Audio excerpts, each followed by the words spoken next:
Ehemmiyetli bir sual. Bazen bir hakikat, sathi nazarlara görünmediğinden ve bazı makamlarda cüz'i ve adi bir hadiseden yüksek bir fezleke-i tevhidi veya külli bir düsturu beyan etmekte münasebet bilinmediğinden bir kusur tevehhüm edilir. Mesela Hazreti Yusuf aleyhisselam, kardeşini bir hile ile alması için de ve fevka külli zî ilmin alim diye gayet yüksek bir düsturun zikri, belagatça münasebeti görünmüyor. Bunun sırrı ve hikmeti nedir? El-cevap: her biri birer küçük Kur'an olan ekser uzun sure ve mutavassıtlarda ve çok sayfa ve makamlarda yalnız 2-3 maksat değil, belki Kur'an mahiyeti hem bir kitabı zikir ve iman ve fikir, hem bir kitabı şeriat ve hikmet ve irşat gibi çok kitapları ve ayrı ayrı dersleri tazammun ederek rububiyet-i ilahiyenin her şeye ihatasını ve haşmetli tecelliyatını ifade etmek cihetiyle kainat kitabı kebirinin bir nevi kıraatı olan Kur'an, elbette her makamda, hatta bazen bir sayfede çok maksatları takiben marifetullah'tan ve tevhidin mertebelerinden ve iman hakikatlarından ders verdiği haysiyetiyle, öbür makamda, mesela zahirce zayıf bir münasebetle başka bir ders açar ve o zayıf münasebete çok kuvvetli münasebetler iltihak ederler.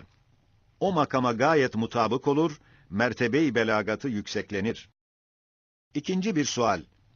Kur'an'da sarihan ve zımnen ve işareten, ahiret ve tevhidi ve beşerin mükafat ve mücazatını binler defa ispat edip nazara vermenin ve her surede, her sayfede, her makamda ders vermenin hikmeti nedir? El-cevap: daire-i imkanda ve kainatın sergüzeştine ait inkılaplarda ve emanet-i kübrayı ve hilafet-i arziyeyi omuzuna alan nevi beşerin şekavet ve saadet-i ebediyeye medar olan vazifesine dair en ehemmiyetli, en büyük, en dehşetli meselelerinden en azametlilerini ders vermek ve hadsiz şüpheleri izale etmek ve gayet şiddetli inkarları ve inatları kırmak cihetinde elbette o dehşetli inkılapları tasdik ettirmek ve o inkılaplar azametinde büyük ve beşere en elzem ve en zaruri meseleleri teslim ettirmek için Kur'an, binler defa değil, belki milyonlar defa onlara baktırsa yine israf değil ki, milyonlar kere tekrarla o bahisler Kur'an'da okunur, usanç vermez, ihtiyaç kesilmez. Mesela, İnnellezîne âmenû ve amilussâlihâti lehum cennâtun tecrî min tahtiha'l enhâr, hâlidîne fîhâ ebedâ ayetinin gösterdiği müjde-i saadet-i ebediye hakikati, biçare beşere her dakika kendini gösteren hakikat-ı mevtin, hem insanı, hem dünyasını, hem bütün ahbabını idam-ı ebedisinden kurtarıp, ebedi bir saltanatı kazandırdığından, milyarlar defa tekrar edilse ve kainat kadar ehemmiyet verilse yine israf olmaz, kıymetten düşmez. İşte bu çeşit hadsiz kıymetdar meseleleri ders veren ve kainatı bir hane gibi değiştiren ve şeklini bozan dehşetli inkılapları tesis etmekte, iknaa ve inandırmaya ve ispata çalışan Kur'an-ı Mucizül Beyan, elbette sarihan ve zımnen ve işareten binler defa o meselelere nazarı dikkati celbetmek, değil israf, belki ekmek, ilaç, hava, ziya gibi birer hacet-i zaruriye hükmünde ihsanını tazelendirir. Hem mesela innel kafirine fî nâri cehennem ve az-zâlimîne lehum azâbun elîm gibi tehdit ayetlerini Kur'an gayet şiddetle ve hiddetle ve gayet kuvvet ve tekrarla zikretmesinin hikmeti ise, Risale-i Nur'da kat'î ispat edildiği gibi, beşerin küfrü, kainatın ve ekser mahlukatın hukukuna öyle bir tecavüzdür ki, semavatı ve arzı kızdırıyor ve anasırı hiddete getirip, tufanlarla o zalimleri tokatlıyor. Ve اِذَا اُلْقُوا ف۪يهَا سَمِعُوا لَهَا شَه۪يقًا وَهِيَ تَفُورُ تَكَادُ تَمَيَّزُ مِنَ الْغَيْظِ ayetinin sarahatıyla o zalim münkirlere cehennem öyle öfkeleniyor ki hiddetinden parçalanmak derecesine geliyor. İşte böyle bir cinayeti âmmeye ve hadsiz bir tecavüze karşı beşerin küçüklük ve ehemmiyetsizliği noktasına değil, belki zalimane cinayetinin azametine ve kâfirane tecavüzünün dehşetine karşı Sultan-ı Kainat kendi raiyetinin hukuklarının ehemmiyetini ve o münkirlerin küfür ve zulmündeki nihayetsiz çirkinliğini göstermek hikmetiyle, fermanında gayet hiddet ve şiddetle o cinayeti ve cezasını değil 1000 defa, belki milyonlar ve milyarlarla tekrar etse, yine israf ve kusur değil ki, 1000 seneden beri 100'er milyon insanlar her gün usanmadan kemali iştiyakla ve ihtiyaçla okurlar. Evet, her gün, her zaman, herkes için bir alem gider, taze bir alemin kapısı kendine açılmasından, o geçici her bir alemini nurlandırmak için, ihtiyaç ve iştiyakla, La ilahe illallah cümlesini binler defa tekrarla, o değişen perdelere ve alemlere her birisine bir La ilahe illallahı lamba yaptığı gibi, öyle de, o kesretli geçici perdeleri ve tazelenen seyyar kainatları karanlıklandırmamak ve ayne-i hayatında inikas eden suretlerini çirkinleştirmemek ve lehinde şahit olabilen o misafir vaziyetleri aleyhine çevirmemek için o cinayetlerin cezalarını ve padişah-ı ezeliğinin şiddetli ve inatları kıran tehditlerini her vakit Kur'an'ı okumakla tahattür edip nefsin tuğyanından kurtulmaya çalışmak hikmetiyle Kur'an gayet mucizane tekrar eder ve bu derece kuvvet ve şiddet ve tekrarla tehdidat-ı Kur'aniyeyi hakikatsız tevehhüm etmekten şeytan bile kaçar ve onları dinlemeyen münkirlere cehennem azabı aynı adalettir diye gösterir.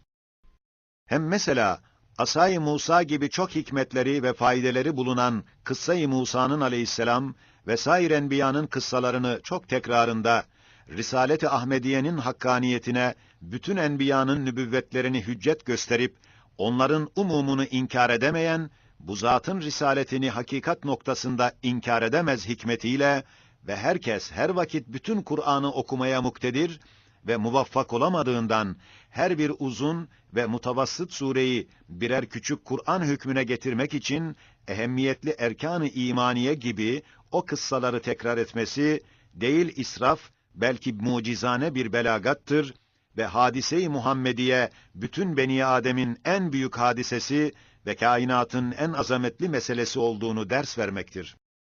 Evet, Kur'an'da Zat-ı Ahmediye'ye en büyük makam vermek ve 4 erkan-ı imaniyeyi içine almakla La ilahe illallah rüknüne denk tutulan Muhammedur Resulullah ve Risalet-i Muhammediye kainatın en büyük hakikati ve Zat-ı Ahmediye bütün mahlukatın en eşrefi ve hakikat-ı Muhammediye tabir edilen külli şahsiyeti maneviyesi ve makamı kutsisi iki cihanın en parlak bir güneşi olduğuna ve bu harika makama liyakatına pek çok hüccetler ve emareleri kat'î bir surette Risale-i Nur'da ispat edilmiş, binden birisi şudur ki, Es-sebebu kel-fail düsturuyla bütün ümmetinin bütün zamanlarda işlediği hasenatın bir misli onun defteri hasenatına girmesi ve bütün kainatın hakikatlarını getirdiği nurla nurlandırması, değil yalnız cin, ins, melek ve zihayatı, belki kainatı, semavat ve arz-ı minnettar eylemesi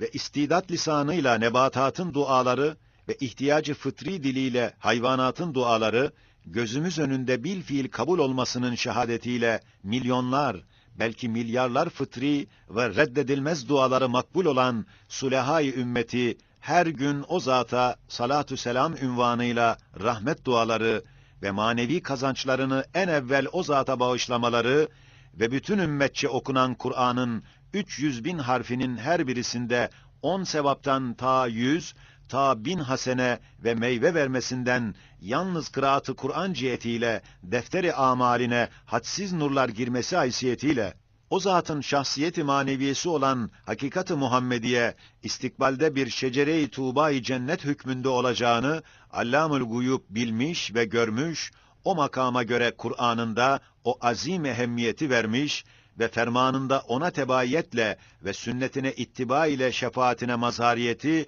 en ehemmiyetli bir mesele-i insaniye göstermiş ve o haşmetli şecere-i tuğbanın bir çekirdeği olan şahsiyeti beşeriyetini ve bidayetteki vaziyeti insaniyesini ara sıra nazara almasıdır.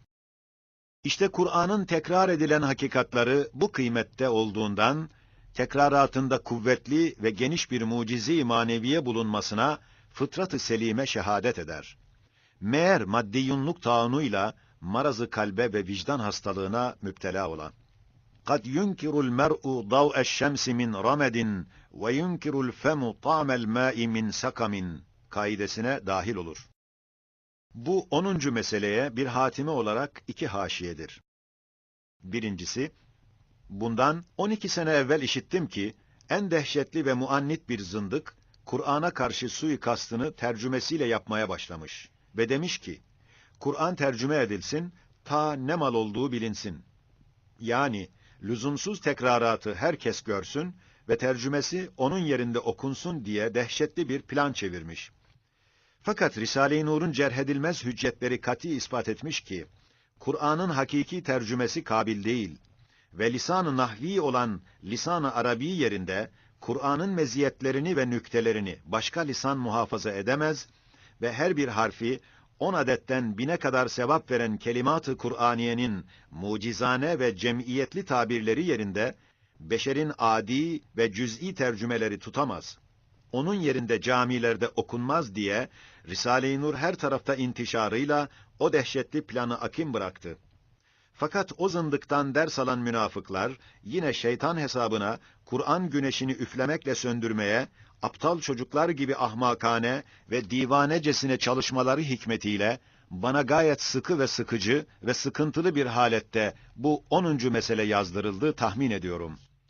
Başkalarla görüşemediğim için hakikati hali bilemiyorum. 2. haşiye. Denizli hapsinden tahliyemizden sonra meşhur şehir otelinin yüksek katında oturmuştum. Karşımda güzel bahçelerde kesretli kavak ağaçları birer halka-i zikir tarzında gayet latif, tatlı bir surette hem kendileri hem dalları hem yaprakları havanın dokunmasıyla cezbekerane ve cazibedarane hareketle raksları, kardeşlerimin müfarakatlarından ve yalnız kaldığımdan hüzünlü ve gamlı kalbime ilişti. Birden güz ve kış mevsimi hatıra geldi ve bana bir gaflet bastı. Ben, o kemali neşe ile cilvelenen o nazenin kavaklara ve zihayatlara o kadar acıdım ki, gözlerim yaşla doldu. Kainatın süslü perdesi altındaki ademleri, firakları ihtar ve ihsasıyla, kainat dolusu firakların, zevallerin hüzünleri başıma toplandı. Birden hakikat-ı Muhammediye'nin aleyhissalatu vesselam getirdiği nur, imdada yetişti. O hadsiz hüzünleri ve gamları sürurlara çevirdi.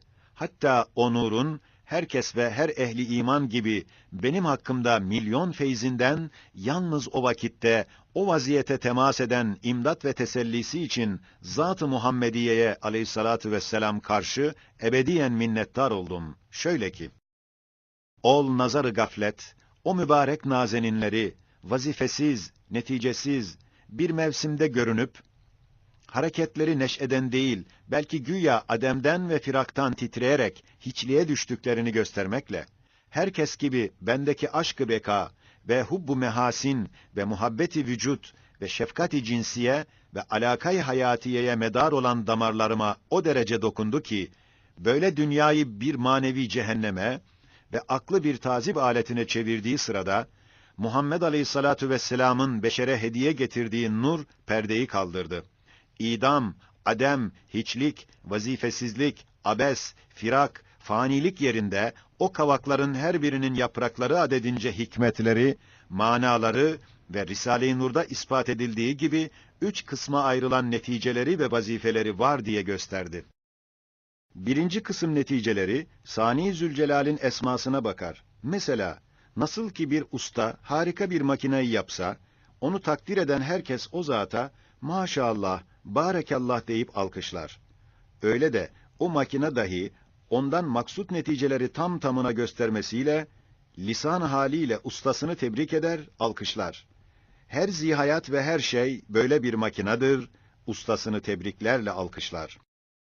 2. kısım hikmetleri ise, zihayatın ve zişurun nazarlarına bakar.